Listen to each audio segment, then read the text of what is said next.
plants have been created in pairs, which we discovered recently. It says in Surah Ra'd, chapter number 13, verse number 3, that the fruits are created in pairs. In the field of geology, it's mentioned in Surah Anam, chapter number 6, verse number 38, that the animals and birds live in communities, which science has discovered recently. The Quran says in Surah Nahl, chapter number 16, verse number 68 and 69, it is the female bee which goes out and collects the honey. It is not the male bee, which science has discovered recently. These bees, they describe the pathway of the new garden they have found by the flapping of the wings. It's mentioned in the Quran, which we discovered recently. The Quran says in Surah Ankabut, chapter number 29, verse number 41, that the house of the spider is fragile. Besides describing the physical nature of the web of the spider, it is also describing about the relationship, the family relation, in which many a times the female spider kills the male spider. The Quran says in Surah Namal, chapter number 27, verse number 17 and 18, that ants are talking to one another. You may think it's a fairy tale book. What? Ants are talking to one another? Today science tells us the insect or the animal which has the closest resemblance to the lifestyle of the human being is the ant. It buries the dead. It has a very high system of communication. It has marketplaces, etc. Quran also speaks about medicine. It says in Surah Nahl, chapter number 16, verse number 60 and 69, that you get the honey from the belly of the bee, which we discovered today. And in the honey, there is a healing for mankind. Today, science tells us that in the honey, there are antiseptic properties. No wonder the Russian soldiers used it to cover their wound, which left very little scar tissue. It is used in the treatment of certain allergies. Quran speaks about physiology. It says in Surah Nahl, chapter number 16, verse number 66, and Surah Mu'minun, chapter number 23, verse number 21, it describes the blood circulation and the production of milk.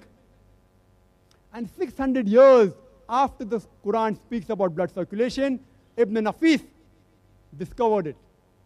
And 1,000 years after the revelation of the Quran, did William Harvey made it famous to the Western world.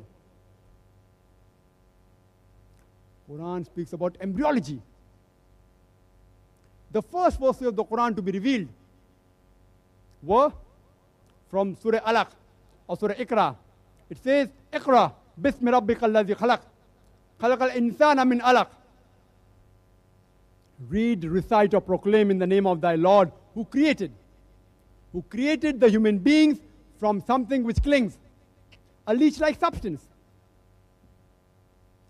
This and several other embryological data which is given in the Quran was taken to Professor Keith Moore, who happens to be one of the highest authority in the field of embryology.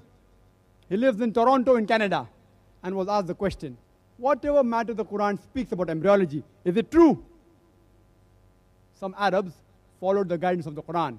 If you are in doubt, ask the person who knows. So they asked Professor Keith Moore, is it true? He said that majority of the matter in the Quran is 100% perfect, matching with the latest discovery of embryology. But there are certain statements in the Quran which I cannot comment on, because I myself do not know it. And one such verse was this, that we have created the human beings from something which clings, a leech-like substance. He said, I do not know whether an embryo looks like a leech. He went and got a photograph of a leech and examined in his laboratory under a very powerful microscope the early stages of an embryo, and it exactly matched with the photograph. And then he said, whatever the Quran mentions is perfectly right. And whatever new data he got from the Quran, he incorporated it into his book, The Developing Human,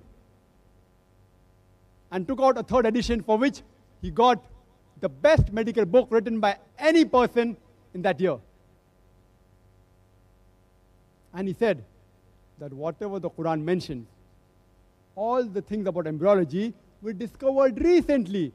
It's one of the latest branch of medicine. It cannot be written by any human being. It has to be of divine origin. The Quran says in Surah Tariq, chapter number 86, verse number 5 to 7, it says, does not man think from what is created? He's created from a drop emitted from between his backbone and ribs. And today we know that the genital organs, the testes and the ovaries, during the embryonic age, they develop from where the kidney is placed, between the backbone and the 11th and the 12th rib. The Quran says in Surah Najm, chapter number 53, verse number 45 and 46, and Surah Qiyamah, chapter number 75, verse number 37 to 39, it says that it is the male which is responsible for the sex of the child, which we discovered recently. The Quran says that the embryo is covered, that the fetus is covered in 3 waves of darkness, which is confirmed today. The Quran describes the embryonic stages in great detail. In Surah Mu'minun, chapter number 23, verses 12 to 14, and in Surah Hajj, chapter number 22, verse number 5, it says that the human beings have been created from a minute quantity of liquid, from something which clings, a leech-like substance, then made into a mudga, a chewed-like substance, then made into izaman, that is bone, then clothed with lahm, that is flesh. Quran describes the embryonic stages in great detail. The Quran also mentions Surah Sajda, chapter number 32, verse number 9, and Surah Insan, chapter number 76, verse number 2, that it is Allah who gives you the faculty of hearing and sight. And today medical knowledge tells us that hearing comes first. It is developed completely by the 5th month of pregnancy. And then the eye is split open by the 7th month of pregnancy. Quran gives the reply in Surah Qiyamah, chapter number 75, verse number 3 to 4, that when the question is posed, how will Allah subhanahu wa ta'ala assemble the bones on the day of judgment?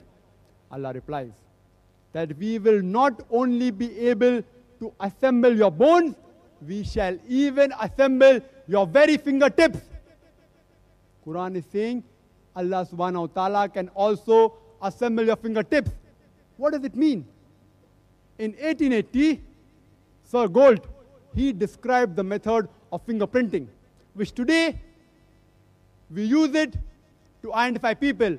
No 2 fingerprints, even in 1 million people, are identical. Quran speaks about fingerprinting method 1400 years ago. There are several examples of science.